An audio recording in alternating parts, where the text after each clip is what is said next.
Bonjour, alors je m'appelle Brewen, Brewen Duno. Moi je suis de la presqu'île à la base. J'ai fait toutes mes études à la Baule, dans la presqu'île de Guérande.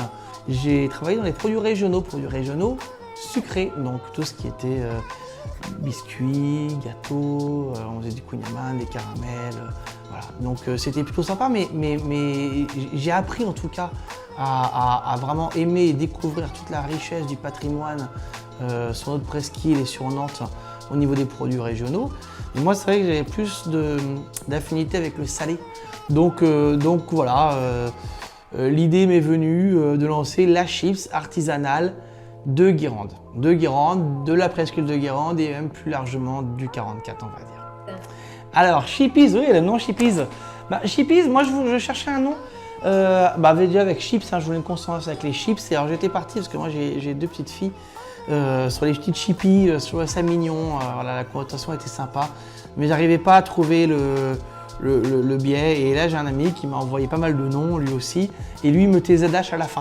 Et donc j'ai fait voilà, c'est un amalgame entre chippie, le ZH de la Bretagne, et donc voilà, ça a donné Chippies.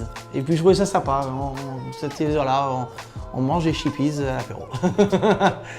Alors les valeurs, c'est la tradition, donc tradition parce qu'on est sur un mode artisanal, donc on est loin des modes de fabrication des industriels. C'est pas du tout les mêmes machines, c'est pas du tout les mêmes quantités qu'on peut sortir. Moi je ferai jamais les quantités que eux font, et eux ils pourraient pas vivre en faisant les quantités que moi je fais. Nous on fait de la chips comme faisait à l'époque nos grands-mères, on plonge les pommes de terre dans un bain d'huile, elles sont ressorties. Voilà, elles vibrent un peu pour enlever les excès d'huile, les petites particules. Elles sont triées et légèrement, je dis bien légèrement salées à la main. Et donc on a un produit qui n'a finalement pas beaucoup de comparaison avec ce qu'on va trouver dans le commerce au niveau des industriels. C'est un produit, c'est presque un produit différent en fait. Et donc au niveau des valeurs, il y avait donc cet ancrage, il y avait donc cette manière de travailler de manière artisanale. Et puis il y a l'ancrage à la région, et j'ai voulu le marquer très clairement sur le sachet.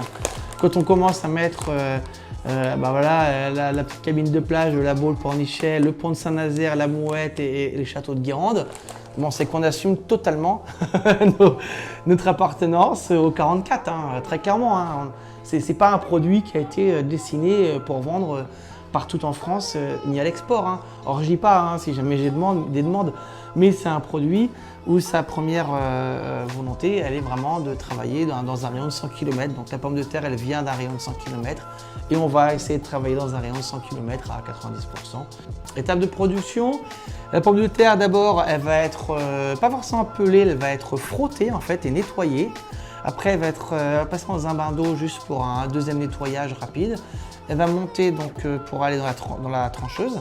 Elle va couper en tranches et va être emmenée dans un tapis très rapide au centre de la friteuse. Donc la friteuse 170 degrés, elle va être brassée pour pas que ça colle. Après, par un tamis, c'est levé. Ça va dans un tapis qui vibre. Donc comme je vous ai expliqué, ça vibre pour enlever les excès huile ou les petites cassures de chips. Et après, tapis de sélection, salage à la main. Et voilà. Et après, ça passe dans l'assachage. Alors, les chips aujourd'hui, dans pas beaucoup d'endroits parce que c'est le début de la production. Donc je voulais m'assurer que mes clients allaient être contents et j'allais pouvoir les approvisionner. Donc j'ai volontairement pas pris beaucoup de clients. Donc j'ai quand même les de produits régionaux de la côte. Donc des beaux magasins, Terre de Sel, Trésor des Régions, Bourdic, voilà, il y en a d'autres. Voilà, donc bientôt à Nantes et évidemment dans la boutique des saveurs détonnantes et donc bientôt partout en France.